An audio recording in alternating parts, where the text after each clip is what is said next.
मुझे खुशी है कि पहली बार किसी भी शिविर में सर्वाधिक ब्रह्मचर्य के मार्ग पर, योग के मार्ग पर, अध्यात्म के संन्यास के मार्ग पर चलने के लिए सबसे ज्यादा तमन्ना देखी तो मैंने इस बार के शिविर में देखी। ये अच्छी बात है,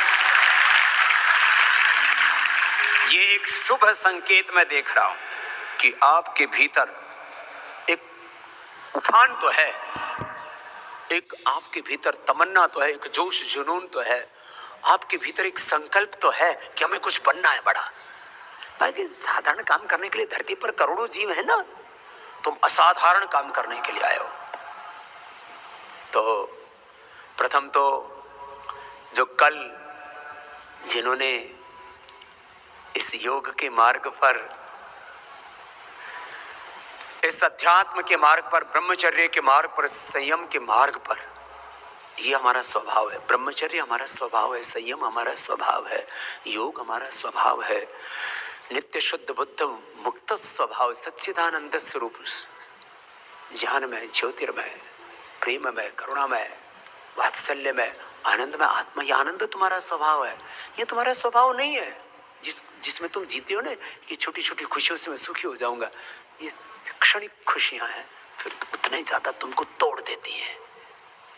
इस मार्ग पर आने के लिए जिन्होंने भी सोचा है, हम उनका अभिनंदन करते हैं। और किसी किसी के मन में थोड़ी उथल पुथल हो रही है, आऊं कि ना आऊं।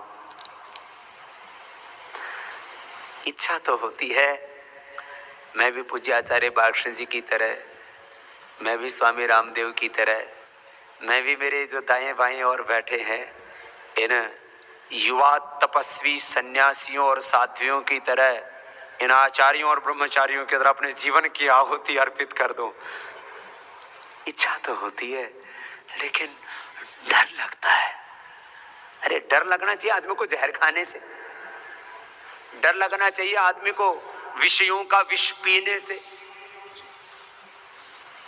सबको पता है विषयों का विष पी के जगत में कौन हुआ बीमार नहीं।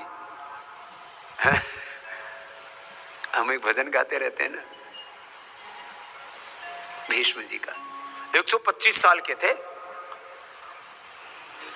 मैं जब छोटा बच्चा था ना, मेरे सामने 4-5 समस्याएं आई, आपके भी सामने आई होंगी और आएंगी।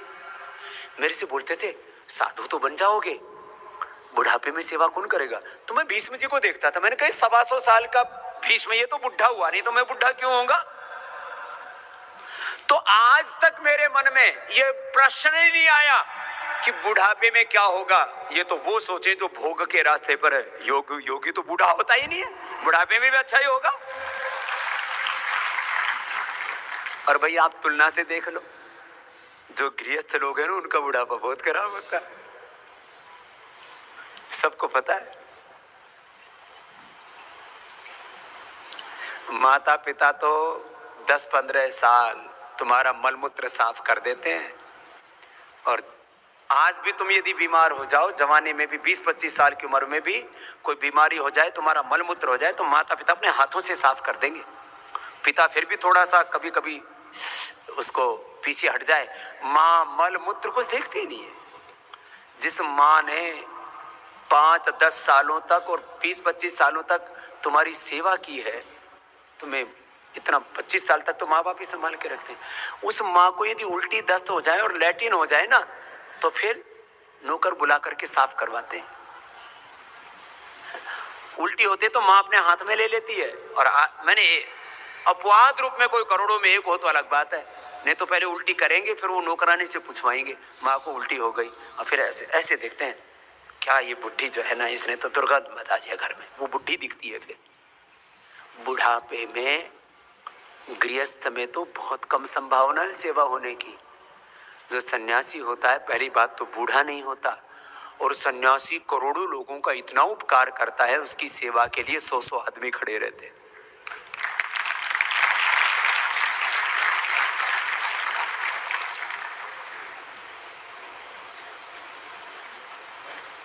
स्वामीनारायण संप्रदाय में प्रमुख स्वामी जी के शरीर में थोड़ा अंत में थोड़ा कष्ट आया। मैं उनसे कई बार मिला, आज मेरा करीब उनसे 25 सालों से संबंध रहा और उनके अंतिम संस्कार में भी मैं गया। जब सहारनपुर में रह रहे थे तब भी मैं उनसे 2-3 बार मिलने के लिए गया।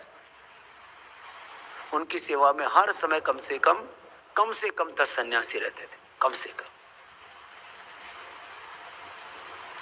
जो संसार का उपकार करता है तो ये सारी सृष्टि उसकी सेवा में रहती है। ब्रह्मचारी सरती रोदसी उभे तस्मिन् देवा सम्मनसो भवन्ति। सारी दैवी शक्तियां उसके साथ रहती है। कहां बुढ़ापे का प्रश्न है? फिर सुरक्षा, अरे जो भगवान सबकी रक्षा करता है फिर तुम अपनी सुरक्षा के बारे में सोचते हो। और यहां तो मैं 2 उदाहरण देता हूं। एक तो मैं तुम्हारे गुरु के रूप में हूं, मैं 100, 200, 500, 1000, 10,000 नहीं, आज कम से कम 1 लाख से ज्यादा लोगों के जीवन की सुरक्षा करने में सक्षम हूं, समर्थ भगवान ने मुझे बनाया है। तो यहां तो प्रश्न ही खत्म हो गया जीवन की सुरक्षा का। तो तुम्हारी सुरक्षा का ही नहीं, सुरक्षा का तो कोई प्रश्न ही नहीं है। मैंने कहा मैं लाख लोगों के लिए सुरक्षा और उनके जीवन का योगक्षेम कर सकता हूं। हम कहते हैं एक बार इस मार्ग पर आओ, फिर तो तुम खुद पता लग जाएगा कि मार्ग क्या है। अभी तो दूर दूर से प्रश्न पैदा होते रहते हैं। किसी किसी के मन में प्रश्न आता है, यदि कभी माता पिता को हमारी सेवा की जरूरत पड़ी तो मैं एक ही बात कहता हूं, एक बार इस मार्ग में अपने आप को गुरु और भगवान के चरणों में समर्पित कर दो। भगवान तो तुम्हारे माता पिता का योगक्षेम करेंगे ही करेंगे, ये भगवान की व्यवस्था मैंने देखी है।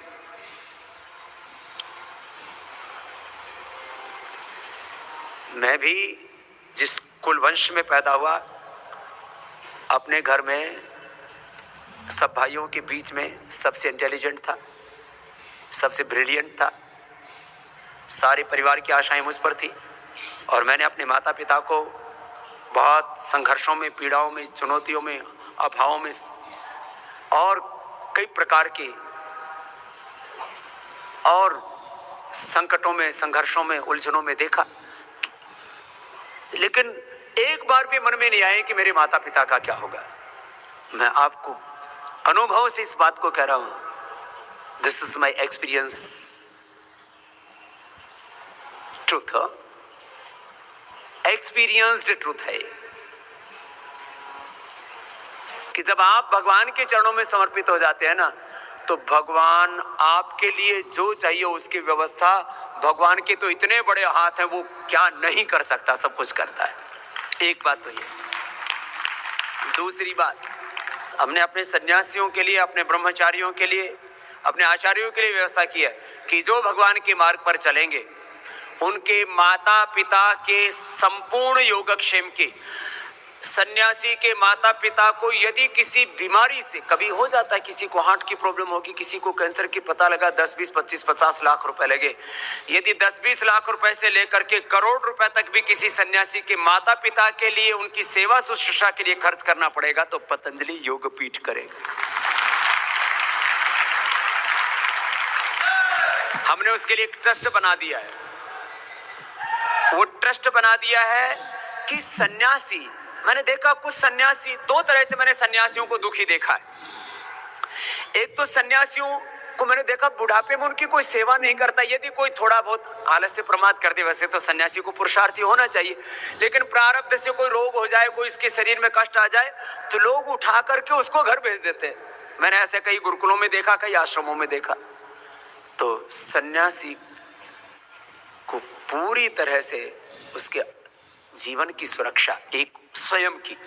दूसरा, मैंने देखा कई सन्यासी बेचारे दुखी कि माता पिता की हम मदद नहीं कर सकते। माता पिता को किसी एक्सीडेंट में, किसी रोग विशेष में कोई तकलीफ आ गई और उसको 10, 20, 50 लाख की कभी जरूरत पड़ी। ये तो आजकल उपचार बहुत महंगा है, कैंसर आदि बीमारियां होने पर तो 10, 20, 25 लाख रुपए तो पता ही नहीं लगता कब खर्च हो जाती है। लोगों के घर, जमीन, जायदाद बिक जाती हैं, पीढ़ियां कर्जदार हो जाती हैं। जो बच्चों ने कर्ज लिया, आने वाली दूसरी पीढ़ी, तीसरी पीढ़ी उसको चुकाती है, इतना कर्ज हो जाता है कई बार तो। लेकिन हमने अपने जो भी सन्यास के मार्ग पर आएंगे उनके माता पिता के लिए लाख रुपए से लेकर के करोड़ों रुपए तक जो भी खर्च करना पड़ेगा, तो उसके लिए हमने वैदिक गुरुकुल ट्रस्ट और वैदिक कन्या गुरुकुल ट्रस्ट बना रखा, उसके लिए पूरी व्यवस्था की हुई। तो बात खत्म हो गई। एक बात थोड़ी मन में रहती है, जो खास करके जो हमारे भाई होते हैं उनको लगता है घर में कमाने वाला मैं अकेला, और मैं सन्यासी बन गया तो मेरी बहन की शादी पीछे से कौन करेगा, वो पारिवारिक उत्तरदायित्व एक जिम्मेदारी है। तो हमने यह भी कर रखा है कि जो सन्यासी बनेंगे उनकी बहनों के पारिवारिक उत्तरदायित्व, उनके शादी आदि कराने की भी जिम्मेदारी हमारी है। हम तो बाबा जी इसी के लिए तो पैदा हुए, सारी बेटी हमारी है। तो सन्यासी कोई बन गया और उसकी कोई बहन बेटी है तो वो हमारी बहन बेटी है, उसका जिम्मेदारी भी हमारी। तो बहन वाली समस्या खत्म, माता पिता वाली समस्या खत्म। अब कोई बहन सन्यासी नहीं बनती है तो भाई की चिंता करने की जरूरत नहीं है, तो अपने आप ही कर लेते हैं ब्याह। इनके जो कोई समस्या ही नहीं। बल्कि मैंने तो तुमको मना किया है कि दहेज मत लेना, नहीं तो ये तो इनके में तो खर्चा नहीं आमदनी वाली बात रहती है। बहुत बुरी हालत है। इसलिए मैंने सबको बोला है, जो दहेज लेंगे वो सीधे नरक में जाएंगे। गलत बात है। अच्छा, जो तुमने कमाया नहीं दूसरे के घर में डाका क्यों डालते हो? कायर, कमजोर, बुज़दिल और राक्षस लोग दहेज लेते हैं। क्यों? दूसरों के घरों में डाका कौन डालेगा? ये तो फिरौती मांगने जैसे वाला काम हो गया। तो खैर ये बात खत्म हो गई। हम पढ़े लिखे साधु बनाते हैं, बेपढ़े लिखे नहीं बनाते, इसलिए पढ़ाई जरूर कराते हैं। एक बहन आई, बोले बाबा जी मेरा ना पढ़ाई में मन नहीं लगता, मुझे समाज सेवा करनी है। मैंने कहा बेटा पढ़ाई तो करनी पड़ेगी आपको।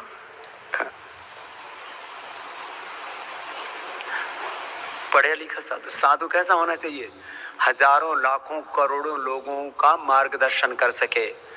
साधु ऐसा, सन्यासी ऐसा, ब्रह्मचारी ऐसा कि वो जिधर चले जमाने की निगाहें उस पर टिकी हों, वो जिधर चले वो रास्ता बन जाए, वो जो करे वो इतिहास बन जाए, ऐसा साधु।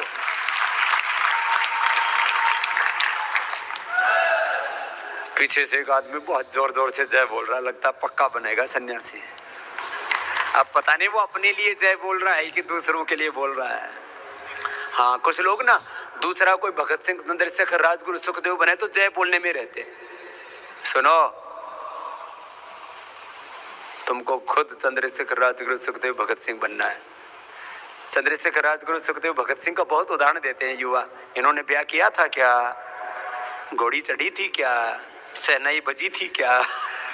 इन्होंने तो ऐ मेरे प्यारे वतन, ऐ मेरे बिछुड़े चमन, तुझ पे दिल, उन्होंने भी दिल दिया था।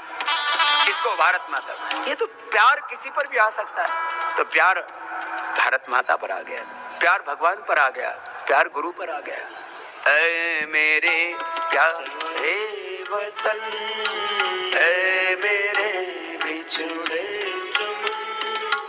तुझ पे दिल कुर्बान, तू ही मेरी आरज़ू, तू ही मेरी आबरू, तू ही मेरी जान, है मेरे प्यारे वतन, है मेरे बिछड़े चमन, तुझ पे दिल कुर्बान। माँ का दिल बन के कभी सीने से लग जाता है। ये धरती, ये माटी का टुकड़ा मात्र नहीं है, इसमें माँ की ममता है, इसमें बहन का प्यार है, ये सर्वस्व है मेरी। माँ का दिल बन के कभी सीने से लग जाता है तू, और कभी नन्ही सी बेटी बन के याद आता है तू, जितना याद आता है हमको उतना तड़पाता है तू, तुझ पे दिल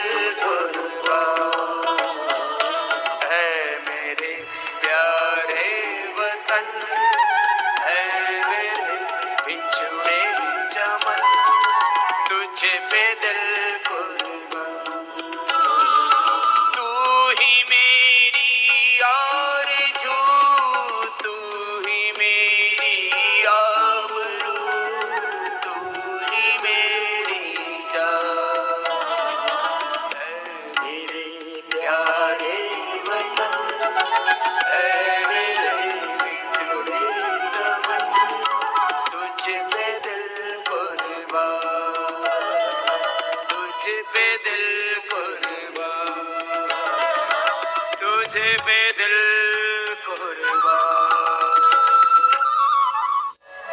न जाने कब कब किस किस को दिल दे दिया। एक बार अपना दिल अपने वतन को भी दे दे, अपने मातृभूमि को भी दे दे, एक बार अपना दिल भगवान को भी दे दे, एक बार अपना दिल अपने गुरु को भी दे दे, क्या दिक्कत है।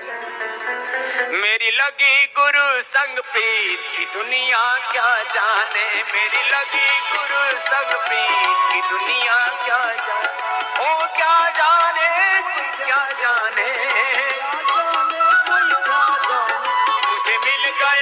मुझे मिल गया मन का मीत की दुनिया क्या जाने, मुझे मिल गया मन का मीत की दुनिया क्या जाने, मेरी लगी गुरु संग प्रीत की दुनिया क्या जाने।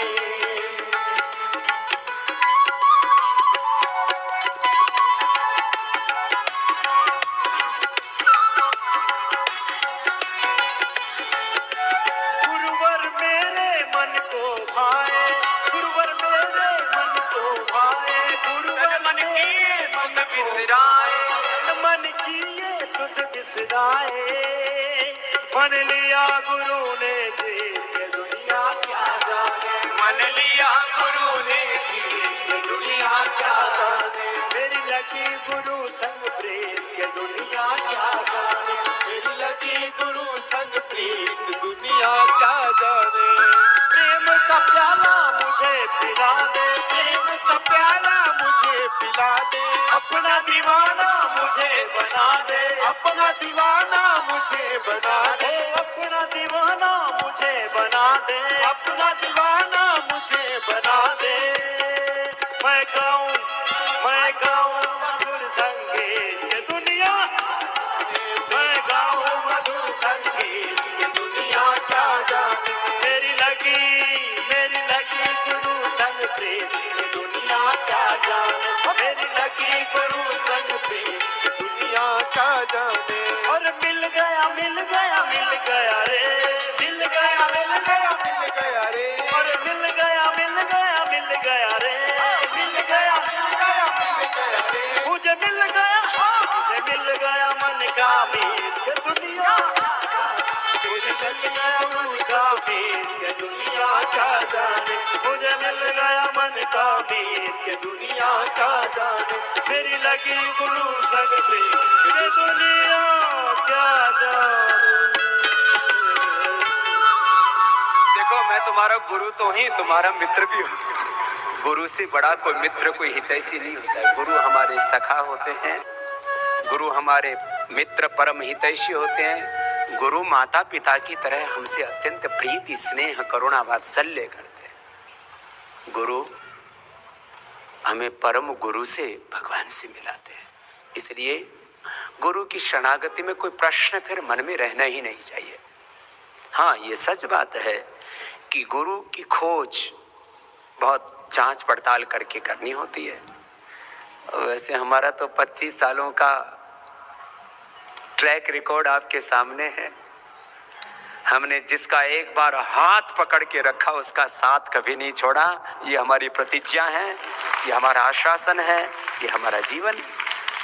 तो आप लोगों को मैंने आह्वान किया कि आओ ऋषियों का वंश बढ़ाओ। कुछ लोग ना अपने अपने वंश की चिंता करने लगते। बाबा जी मैं तो इकलौता बेटा हूँ, इकलौती बेटी हूँ अपने माँ बाप की, मेरे वंश का क्या होगा।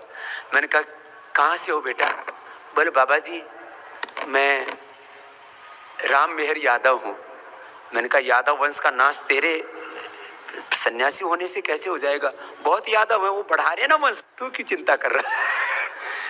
कोई एक ब्राह्मण के, कोई एक यदुवंशी के, कोई एक सूर्यवंशी के, कोई एक राजपूत के, किसी एक जाट के, किसी एक गुर्जर के, किसी एक दलित के, किसी एक वाल्मीकि के, किसी भी एक भारतवासी के सन्यासी बनने से कुलवंश कैसे नष्ट हो जाएगा।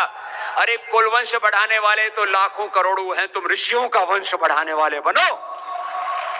बात है।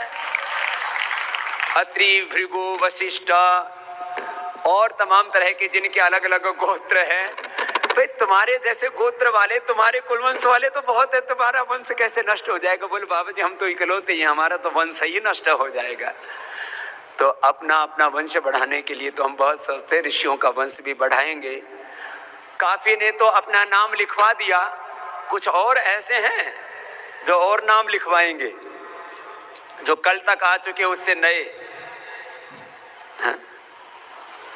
कुछ सोच विचार कर रहे थे, बोले कल तक सोच विचार करके आएंगे तो बताएंगे।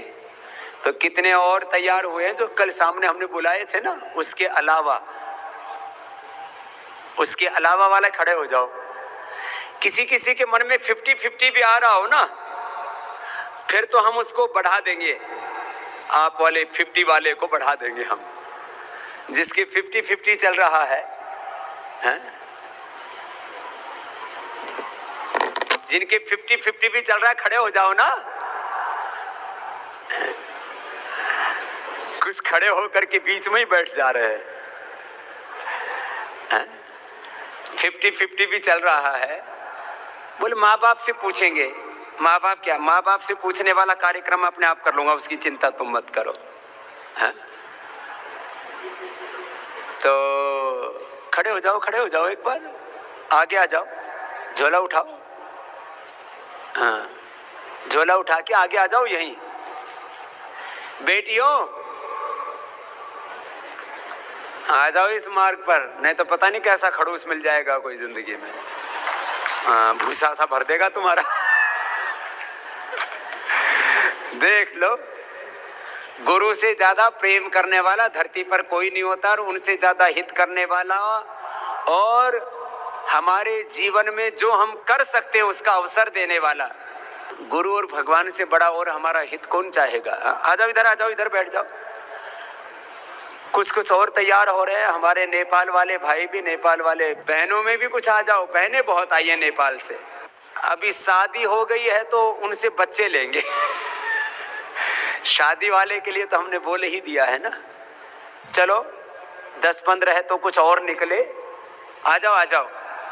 ये बेटियां तो हमारी तैयार हैं ही, ये अभी गुरुकुल में पढ़ रही हैं। 3 तो ये पक्की हो गई हैं, और भी तो थी, और कहाँ गई? कमरे में ही है। ठीक है, तो इनका भी नाम लिख लेना। अदिति जी, देवादिति जी, इनका भी नाम लिख लो, ये आ गई हैं। भाई तो और आ गए हैं, जरा एक बार ताली बजाओ जोर से।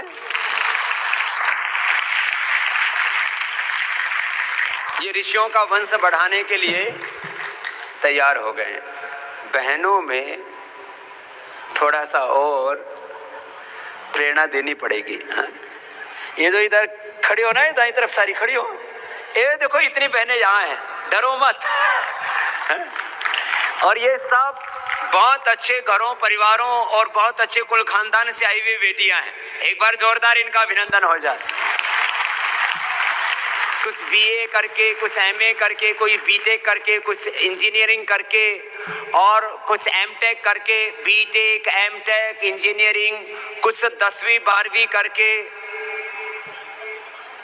और अपने आप को पूरी तरह से इस अध्यात्म में ढाल दिया। और प्राचीन काल में ऋषि ऋषिकाएं कैसे होते थे, इसका उदाहरण है पतंजलि योग पीठ की ये साध्वियां और ये सन्यासी। एक बार सबका अभिनंदन हो जाए। और ऐसे ही हमारे सन्यासी हैं, तुम भी खड़े हो जाओ एक बार। बोले भारत माता की, भारत माता की। तो भाई देखो, ये कोई नया प्रयोग नहीं चल रहा है। ये प्रयोग हमने किया था 30-35 साल पहले, पूज्य आचार्य बागशी जी और हमने। फिर हमने ये प्रयोग यहाँ पर कई वर्षों से हम चला रहे हैं। और ये तो जब से सृष्टि बनी है 200 करोड़ वर्षों से ये ऋषियों का वंश चल रहा है। और उन ऋषियों के प्रतिनिधि बन करके उन ऋषियों की परंपरा को हमें आगे बढ़ाना है। कुछ थोड़ा थोड़ा डर से रहे हैं, किसी किसी के उथल पुथल से चल रही है, मैं भी आ तो जाऊं तो फिर क्या है। लेकिन किंतु परंतु करने वाले कभी कोई बड़ा मकसद नहीं पा सकते। इसलिए मैंने आह्वान किया। और आज भी 20-25 भाई बहन नए आए। एक बार इन सबका बहुत बहुत अभिनंदन, बहुत बहुत आशीर्वाद।